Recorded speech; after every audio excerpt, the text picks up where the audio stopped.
ये रहा वो कुंड। इसी कुंड में हमने कल स्नान किया था। कल की वीडियो देखोगे तो लग जाएगा आपको पता। से रस्सी बांधी हुई है, उस किनारे से इस किनारे तक आ रहे हैं। Hello hello hello.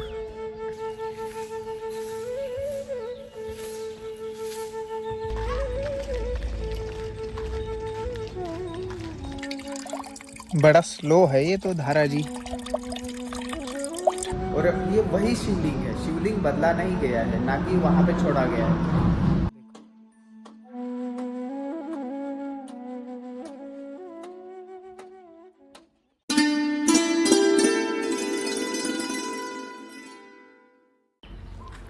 नर्मदे हर दोस्तों, हर हर महादेव। हम हैं धर्मेश्वर में, लक्कड़कोट की झाड़ी में। धर्मेश्वर वो जगह है जहाँ पे लक्कड़कोट की भयानक से भयानक झाड़ी और छोटा रास्ता, जो कच्चा रास्ता है वो ख़त्म हो जाता है, फिर रोड आता है तो अभी भी झाड़ी में हम, लेकिन थोड़ी सी दूर जाने के बाद में वो झाड़ी ख़त्म हो जाएगी। चलिए अब धर्मेश्वर जी के दर्शन कराते हैं और उनके बारे में तथ्यों का वर्णन करते हैं। और ये रहा धर्मेश्वर का संत निवास। ये देखिए, यहाँ पे हमने कल रात को आसन लगाया था फैन के नीचे। बाकी परिक्रमावासी चले गए हैं। मैं उजाला होने का इंतज़ार कर रहा था, क्योंकि आपको दर्शन भी तो कराने हैं और मैं कभी रात में तो निकलता नहीं भाई।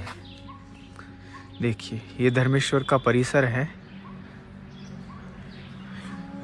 आश्रम बहुत सुंदर है। धर्मेश्वर के ग्रामवासियों द्वारा यहाँ पे सेवा चलती है, इसलिए सेवा बहुत सुंदर और लोग भी अच्छे हैं। देखिए, ये धर्मेश्वर जी का मंदिर है। चलिए, और उधर टॉयलेट बाथरूम नहाने का आपने देखा ही होगा। चलिए मैं दिखाऊंगा नहाने का क्या है। ये रहा परिसर धर्मेश्वर का। यहीं से वो मार्ग जो जाता है वही परिक्रमा मार्ग है। एकदम किनारे पे ही है, मतलब परिक्रमा मार्ग के किनारे पे ही धर्मेश्वर। हम पिछली बार यहाँ पे लगभग 7:30 पौने 8 बजे आए थे, क्योंकि लेट हो चुके थे। अंदाज़ा नहीं लगता दोस्तों इधर।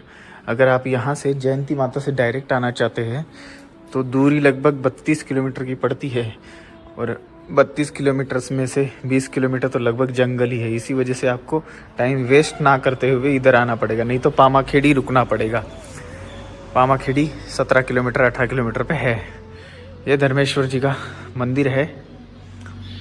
चलिए आपको पहले दर्शन कराते हैं, फिर इनके बारे में कथाएं सुनाते हैं। देखिए धर्मेश्वर जी के पावन दर्शन।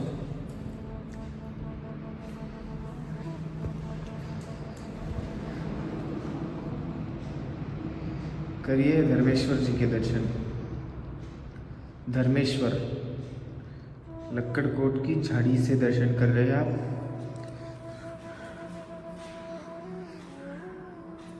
यहाँ चित्र बहुत सुंदर सुंदर बनाए गए हैं। ये देखिए, ये धर्मेश्वर जी की स्थापना कौन है? पांडव। पांडवों ने की थी धर्मेश्वर जी की स्थापना।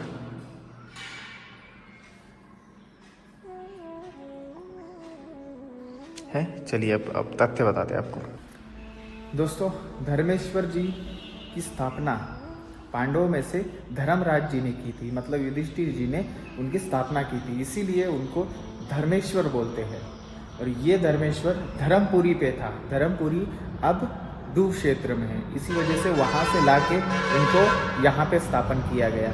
और ये वही शिवलिंग है, शिवलिंग बदला नहीं गया है, ना कि वहाँ पे छोड़ा गया है। शिवलिंग वही है, वहीं से लाके यहीं पे स्थापन किया गया। मंदिर नया बनाया हुआ है, ठीक है। मंदिर अभी जो पुराना मंदिर था वो डूब क्षेत्र में जल के नीचे है। धर्मराज ने जब स्थापन किया था, धर्मराज वहाँ पे क्या कर रहे थे और पांडव क्यों आए थे वहाँ पे? देखिए, पांडवों का वनवास हुआ 12 वर्ष का, और उसमें से 1 वर्ष अज्ञातवास था। तो अज्ञातवास क्या होता है? अज्ञातवास होता है कि आप बिल्कुल अनजाने होकर किसी शहर में रहने लग जाओ, कोई मतलब नहीं, कोई पहचाने नहीं वहाँ पे। अगर किसी ने पहचान लिया राजघराने में से, तो अज्ञातवास फिर से शुरू हो जाएगा, या तो वनवास फिर से शुरू हो जाएगा। वो शर्त रखते हैं। ऐसा वो अज्ञातवास था। अब वनवास के दौरान ही यहाँ पे आए थे, नर्मदा जी के किनारे विचरण करते करते उन्होंने यहाँ पे धर्मपुरी में यज्ञ हवन दान ऐसा बहुत बड़ा कार्य किया था वनवास के दौरान, अज्ञातवास के दौरान नहीं, वनवास के दौरान किया था। तब इन्होंने धर्मपुरी में यह शिवलिंग स्थापन किया था, इसीलिए इसका नाम धर्मेश्वर है। धर्मराज जी ने धर्मराय में भी शिवलिंग स्थापन किया था और धर्मराय में भी पूरा शहर ही बसाया था, इस वजह से उसका भी नाम धर्मराय है। धर्मराज युधिष्ठिर ने जहाँ जहाँ अपना अस्तित्व स्थापन किया या फिर पांडवों का रहा, वो सब सबूत अभी भी नर्मदा जी के किनारे मिलते हैं। ठीक है, यहाँ पे अलग अलग लीलाओं के चित्र है। देखिए,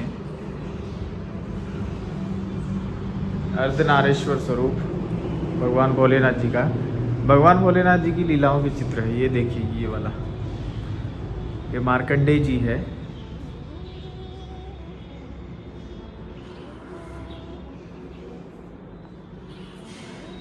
यहाँ 12 ज्योतिर्लिंग। ये देखिए, हनुमान जी पहुँचे हैं। और यहाँ पे देखिए त्रिपुर दहन, त्रिपुर को जला दिया। यहाँ पे तो कार्तिकेय जी भी है। ये हनुमान दादा जी है। यहाँ पे हनुमान दादा जी की मूर्ति नीचे से ही लाई गई है, मतलब धर्मपुरी से। एक इधर भी हनुमान जी है। देखिए, ये मंदिर है और वहाँ पे भोजनालय है। और यहाँ पे ये संत निवास, मतलब जो महंत श्री रहते थे, अब ट्रस्ट के इसमें चला गया सब कुछ। और नर्मदा जी के दर्शन यहाँ पे देखिए, ये देखिए,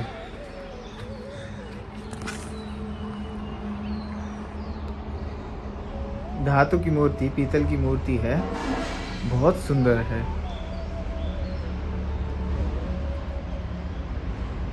वाह, नर्मदा जी के दर्शन इस स्वरूप में हमने पहली बार किए हैं।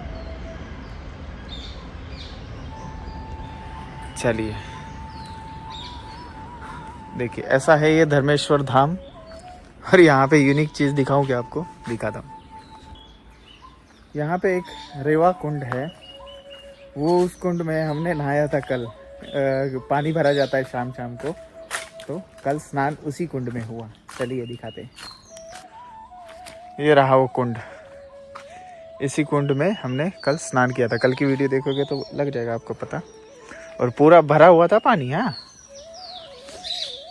और ये स्नान के लिए ही बनाया गया है रेवा कुंड जी का। तो अब धर्मेश्वर में आए, अगर पानी किसी ने चला दिया ये भरा हुआ हो शाम को, तो आप नहाइए ज़रूर, भगवान सूर्य नारायण जी के दर्शन। चलिए, उनका ताप भी बढ़ रहा है, हमें धीरे धीरे बढ़ना पड़ेगा। आज सबसे जल्दी निकल रहे हम 7 बजे। चलो, नर्मदे हर हर हर महादेव।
देखिए, धर्मेश्वर जी को धन्यवाद बोल के, क्योंकि हमें फिर से अपने दर्शन का मौका दिया, उन्होंने फिर से बुलाया।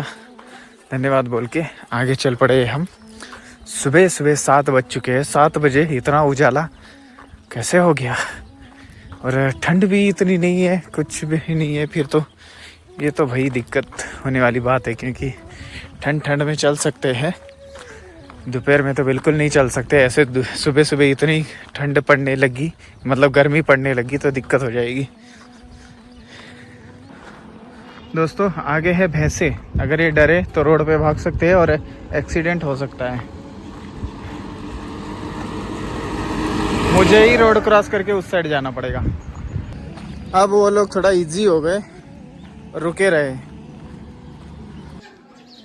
धर्मेश्वर से लगभग 4 किलोमीटर आने के बाद में यहाँ पे सिंगाजी महाराज जी का मंदिर है और ये बाल भोग और चाय यहाँ पे दी जाती है। संत सिंगाजी महाराज संत रहे एमपी के, एमपी में उनकी समाधि है। हम भी समाधि के पास जाने की कोशिश करेंगे, पुनासा में है उनकी समाधि। चलिए पहले बाल भोग पा लेते हैं। दोस्तों आप कर रहे हैं सिंगाजी महाराज के चरण पादुका के दर्शन। सिंगाजी महाराज करीब आज से 500 वर्ष पहले सम्मत 1576 में गुरु महाराज का जन्म हुआ और 40 साल के लगभग की उम्र में इनने 1616 सम्मत में समाधि ले ली। गुरु महाराज के बताते हैं कि वे पूर्व का इनका सरंगी जी महाराज बहुत तपस्वी संत का ये दूसरा कलयुग में अवतार है। तो इनके ये बड़वानी जिले में खजूरी नाम का गांव में इनका जन्म हुआ, गौड़ी समाज में। और इनके पिताजी के नाम भीमा जी था, इनकी माता का नाम गौरबाई था और इनके भाई के नाम लिम्बा जी था। इनकी बहन का नाम कृष्णबाई था। स्वयं के नाम सदगुरु सिंगाजी संत सिंगाजी था। तो इन्होंने 40 साल में आध्यात्मिक ज्ञान बहुत काफ़ी निर्गुण भक्ति पे जोर देते थे, सगुण पे इसे विशेष वो नहीं देते थे। इनके गुरु के नाम मंदगिरी स्वामी था और मंदगिरी स्वामी के गुरु का नाम ब्रह्मगिर था। ब्रह्मगिरी जी का गुरु जगन्नाथ स्वामी था। ये मंदगिरी स्वामी के सानिध्य में और गुरु के वचनों पे इन्हें समाधि ले ली। गुरु ने बोला कि आप 12 महीने के भीतर भीतर आप समाधि ले लेना, तो उनने उनके बात को अटल रखा। ये बोला था कि आप ख़त्म होने के बाद में मुँह भी बताना। तो ये बाहर भैंस चराते हुए मिले जब गुरु महाराज गए। इन्हें तो वो कुछ मजाक ही माना था कि ऐसा नहीं करेंगे। तो वो बाद में गए तो गांव के बाहर समाधि लेने के बाद में 6 महीने बाद, तो मतलब गुरु महाराज भैंस चरा रहे थे, कंबल बिछे हुए बैठे हुए थे, सफ़ेद पगड़ी बंधी हुई थी, सफ़ेद धोती कमीज पहना हुआ था, कुर्ती पहनी हुई थी, हाथ में घोटी, और 5-25 भैंस चल रही थी। गुरु महाराज ने देखा कि ये तो जीवित है।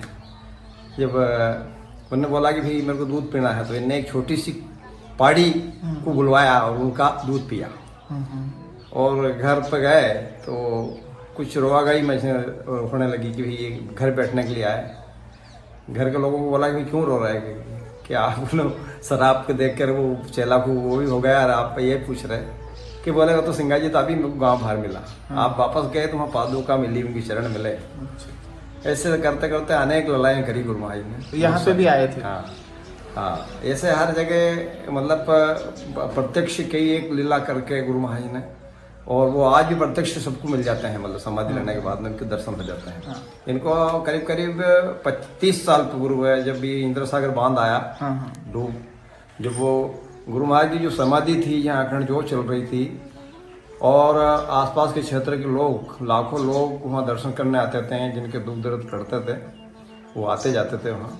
तो उस उपलक्ष्य में उस समय दिग्विजय सिंह मुख्यमंत्री था। तो वहाँ सांसद विधायक वगैरह कुछ लोगों ने मांग करी कि वो यहाँ 100-150 किलोमीटर की ज़मीन जो डूब मार रही है, इसमें 500-600 गांव जो डूब मार रहा है, तो इस सिंगाजी महाराज की समाधि भी डूब मारे, तो साहब इसको बचानी है। तो इन्होंने कुछ वहाँ अनसुनी कर दी। बोले इस मंदिर को आप बचाएंगे तो हर मंदिर पर लोग ऑब्जेक्शन लेंगे कि भाई हमारा मंदिर बचाओ, हमारा मंदिर, तो डूब में तो बच नहीं पाएगा।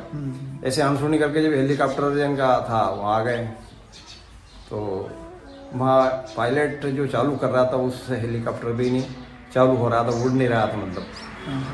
तो 100-200 लोग जो भी थे, सांसद विधायक जिला अध्यक्ष वगैरह जितने भी लोग साथ गए थे, उन्होंने कहा साहब आपने किसी प्रकार से हमने जो तुम्हारे सामने मांग रखी थी उसमें कोई ऐसी अनसुनी तो नहीं कर दी। बोलेंगे कि ठीक, मेरे मन में ऐसा आया था कि भाई इतने सारे मंदिर कैसे बचाएंगे, हर गांव मंदिर है, दुर्गा जी का है, राम मंदिर है, कृष्ण मंदिर है, तो ऐसे हर जगह ऐसा ऑब्जेक्शन लेंगे। मेरे मन में ऐसा आया बोले ठीक है कि गुरु महाराज की ऐसी अगर वो मति देंगे और वही कार्य कराएंगे और वही उनका काम को वो करेंगे और साथ देंगे मेरा, तो उसको करेंगे। वापस जब गए वहाँ 1-आधा किलोमीटर हेलीकॉप्टर से, और गुरु महाराज से मान्यता मानी कि दादाजी आपकी ताकत अगर हो, आपको यहाँ ऐसी जगह पर रहना है, तो बोले मेरे को ऐसी सुमति देना कि ताकि यहाँ का काम सब हो जाए। ऐसे जब मान्यता मान के आए तो हेलीकॉप्टर उड़ गया, मतलब चालू हो गया। ऐसे ऐसे इनका अभी भी कलयुग के अंदर इतना फास्ट प्रचा है। आज कभी किसी प्रकार से बढ़िया संभावना मानो तो 1-2 रोज के भीतर ही 24 घंटे में 2-4 दिन में उनका काम व्यवस्थित कर देते हैं। बहुत बढ़िया। गुरु महाराज सतगुरु सिंगा जी महाराज, ये उनकी चरण पादुका है। कृष्ण जी के भक्त थे। कृष्ण जी के भक्त, बहुत सुंदर। तो सिंगा जी महाराज की समाधि पे हम जाने वाले हैं। परिक्रमा मार्ग पे आएगी ना? हाँ। आएगी वो। ये सिंगा जी महाराज मंदिर में चाय और नाश्ता लेके हम आगे बढ़ चुके हैं। फतेहगढ़ की तरफ जा रहे हैं। फतेहगढ़ में मैया के दर्शन होंगे आज तो स्नान होगा भैया। ठीक है, चलो चलते हैं। उससे थोड़ा सा दूर आने के बाद ही देखिए यहाँ पे भी आश्रम है एक। यहाँ तो आश्रम ही आश्रम हो गए। बाई जगवाड़ा में आश्रम।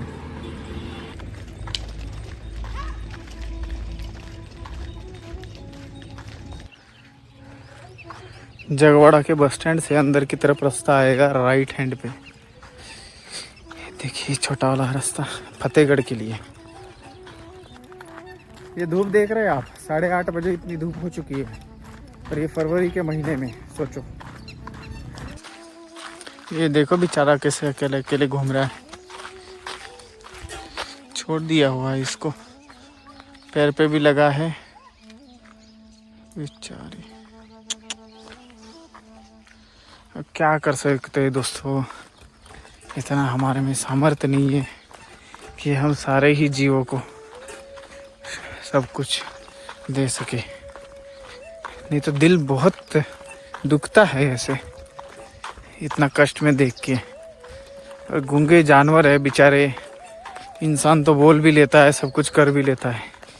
ये लोग किसी से ना बोलते ना कुछ, जो मिला सो ले लेते हैं, चाहे वो प्यार हो चाहे वो मार हो। बेचारे। ये गांव नामनपुर है। नामनपुर से 5 किलोमीटर लगभग, या फिर 3-4 किलोमीटर ऐसे। फतेहगढ़ मैंने देखा नहीं अभी कितने किलोमीटर है फतेहगढ़ रहता है। हम जा रहे हैं लगभग 10 किलोमीटर अंदर फतेहगढ़ घाट पे, नर्मदा जी के बिल्कुल किनारे। आज दर्शन हो जाएंगे नर्मदा जी के 2-3 दिन बाद। जब से च्यवन ऋषि आश्रम से निकले हैं तब से दर्शन नहीं हुए माँ के, इसलिए थोड़ा सा मन भी व्याकुल सा है उनके दर्शन करने के लिए।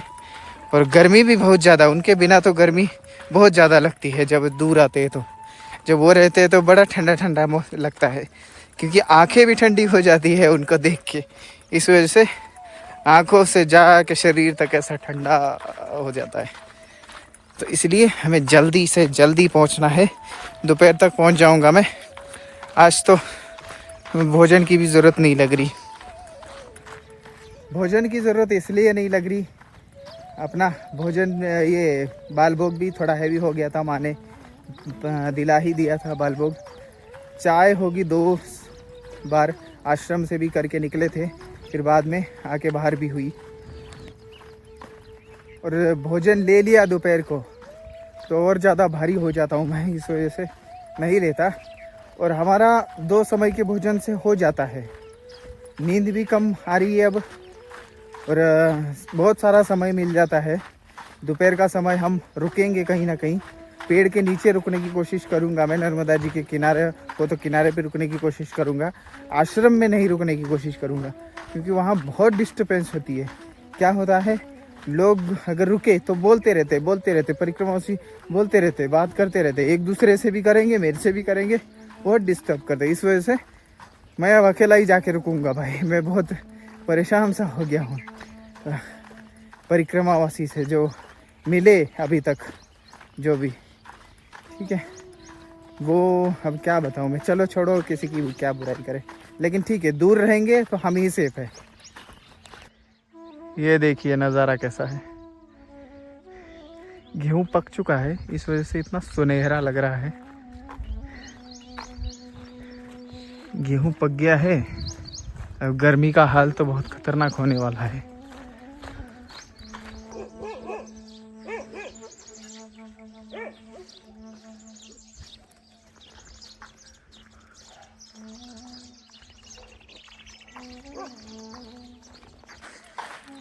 ऐसे रास्ते की जरूरत होती है परिक्रमा में, पेड़ों की छांव ही छांव हो दोनों साइड से, इतना आनंद आए ऐसा रास्ता देखो।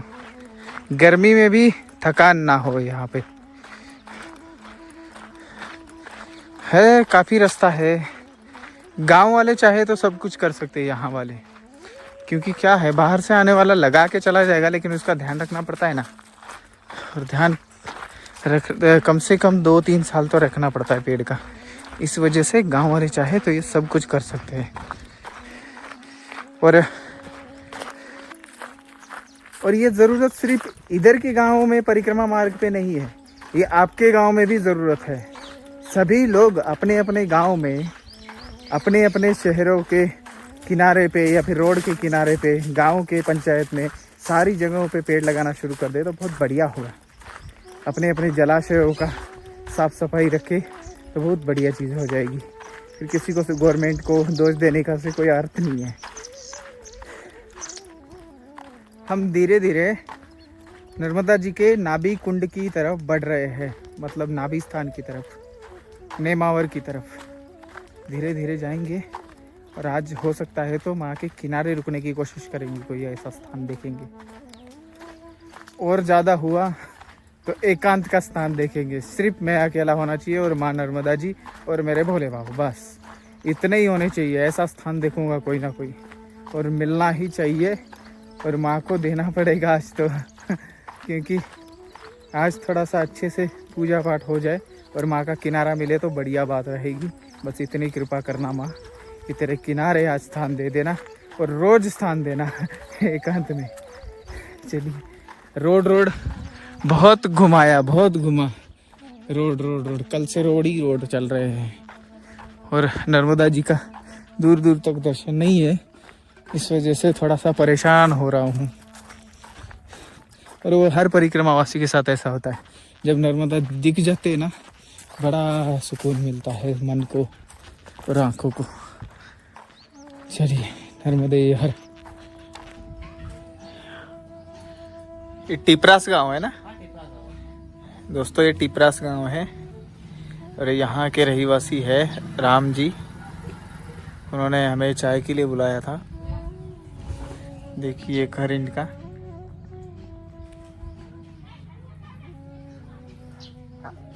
एकदम पुराना सा ऐसा घर है इनका, सुंदर। और इसके पीछे खेती, बैठने में भी अच्छा लगता है बहुत। देखो ये श्री राम जी है और इनके पिताजी, आपका पिताजी का नाम रामचंद्र काजले। हाँ, श्री रामचंद्र जी, उन्होंने परिक्रमा की थी। फिर उसके बाद में परिक्रमा करके ये चाय की सेवा, थोड़ी थोड़ी सेवा शुरू की है, क्योंकि उनको पता लग गया हाँ कि कितना दिक्कत होती है परिक्रमा वासियों को। तब वो तो इतने एक नसीब वाले हैं कि परिक्रमा पथ पे उनका घर है, इतने अच्छी बात है। चलिए, बढ़िया बात है, ऐसी सेवा। इनके घर पे ऐसे लटके हुए फूल है, देखो ऐसे बहुत कम आते हैं।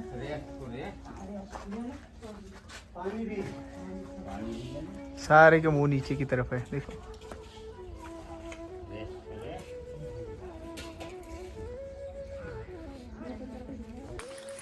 दोस्तों, ये टिपरास गांव है। टिपरास गांव में गांव भी अच्छा है और लोग भी अच्छे हैं। और ग्राम के हिसाब से राम मंदिर में परिक्रमावासी की सेवा भी होती है। आप आना, लोग अच्छे हैं। टिपरास गांव में एक माताजी ने बुलाया, उन्होंने भी परिक्रमा की थी। मैं सॉरी, वो उनका फ़ोटो तो ले लिया लेकिन वीडियो नहीं ले पाया, मैं भूल गया। और उन्होंने मुझे एक कटोरा भर के दही दिया। अब उसी की कमी थी, बस दही हो गया। और अब दोपहर को कुछ भी लेने की ज़रूरत नहीं है, ना मुझे कोई रुकने की ज़रूरत है, ना कोई भोजन लेने की ज़रूरत है। और गर्मी का समय है, पेट के लिए ठंडा। उन्होंने बोला भोलेनाथ जी को दही बहुत पसंद है, लो दही। दही का भोग लग चुका है, तो आगे बढ़ने की कोशिश है। और अच्छे लोग थे, परिक्रमा की थी, दोनों पति पत्नी ने मिल के परिक्रमा की थी। बहुत अच्छा होता है। क्या परिक्रमा जो करता है या उनको थोड़ा दुख पता होता है परिक्रमावासी का, तो वो ऐसा रोकते हैं और परिक्रमावासी को थोड़ा पूछते हैं। लेकिन टिपरास गांव में सारे गांव वाले ही अच्छे हैं, बात ये है। तो इसलिए अपनी तरीके से जो बन पड़े वो सेवा करते हैं। हम चल रहे हैं दातुनी नदी की तरफ। दातुनी नदी बड़ी नदियों में से है एक, नर्मदा जी के तरफ जाके संगम होता है उनका। ये देखो ये दातुनी नदी कितनी सुंदर है। वो पार करना है इधर से।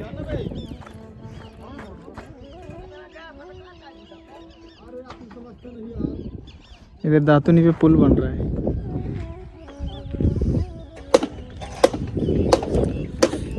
बीच बीच में एकदम सफेद सफेद पत्थर है इसके। नर्मदा है। अब वो नाव वाला आएगा तभी हम जा पाएंगे। आएगा देखो।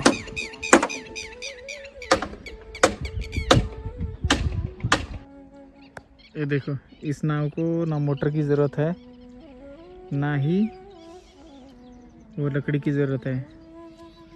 हाथ से रस्सी बांधी हुई है, उस किनारे से इस किनारे तक आ रहे हैं। Hello hello hello. इधर तक हवा आएंगे, फिर इधर रोक देंगे। सही आइडिया वैसे।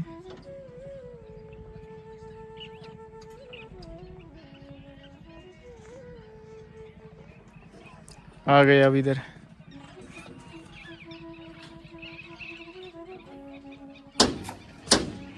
कमाल की आइडिया यार।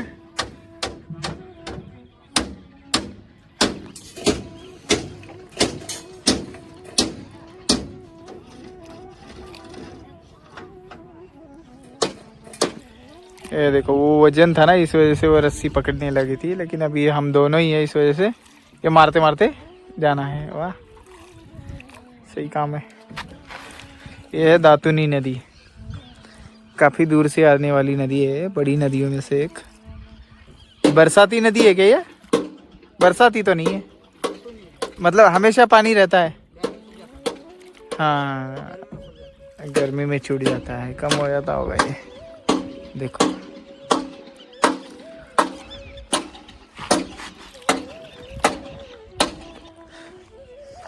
चलिए हम चल पड़े हैं दातुनी के पार, नदिया के पार। हम बढ़ते आगे और समय हो चुका है, 12 बज रहे हैं। अब हमें कोई सा पेड़ बढ़िया सा देखना पड़ेगा, रुकना पड़ेगा थोड़ा सा। 2 घंटे रुकेंगे, अपना थोड़ा सा काम भी हो जाएगा बढ़िया सा, और थोड़ी देर आराम भी। इस नले में पानी है क्या, देखते हैं। क्या लगता है आपको, ये चालू होगा? हाँ, हुआ हुआ हुआ। ठीक है, इससे पानी लेते और थोड़ा हाथ मुँह धोते। बड़ा स्लो है ये तो धारा जी, ठंडा जल है इसलिए मैं ले रहा हूँ। अभी मैं लेके फिर पेड़ के नीचे बैठ के पियेंगे इसको। जल ही जीवन है। ये टैंकर देखने वाले जो भी है उसके लिए धन्यवाद, जिसने भी रखा है। ऐसे ही पानी की सेवा करिए, भगवान आपको बहुत देगा। देखो ये आगे से बालभोग ले ऐसा लगा रखा है, परिक्रमा मार्ग इधर आगे। अब बड़ा पेड़ कोई दिख ही नहीं रहा, इसलिए मैं इस बड़े पेड़ के नीचे अभी विश्राम करूँगा। थोड़ा सा हटके होता तो सड़क से अच्छा होता, लेकिन कुछ देर आराम करने के लिए ठीक है। अब इधर ही करता हूँ मैं विश्राम। इधर क्या है भाई, इधर भगवान है। ठीक है, भगवान के इधर बाजू में ही लगा लेते हैं अपन। थोड़ी देर बैठने दो भगवान हमें।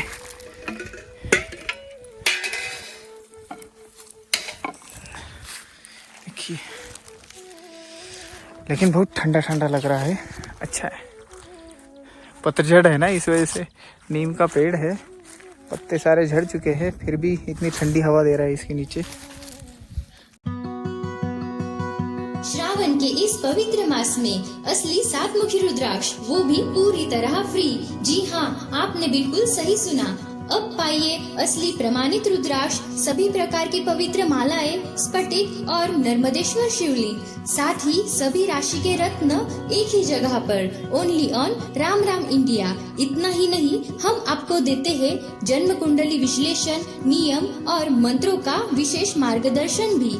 तो फिर देरी किस बात की, 8988651002 इस नंबर पर कॉल या मैसेज करके आज ही ऑर्डर करें। ₹1100 या अधिक के ऑर्डर पर पाइए असली 7 मुखी रुद्राक्ष बिल्कुल फ्री में। हर हर महादेव।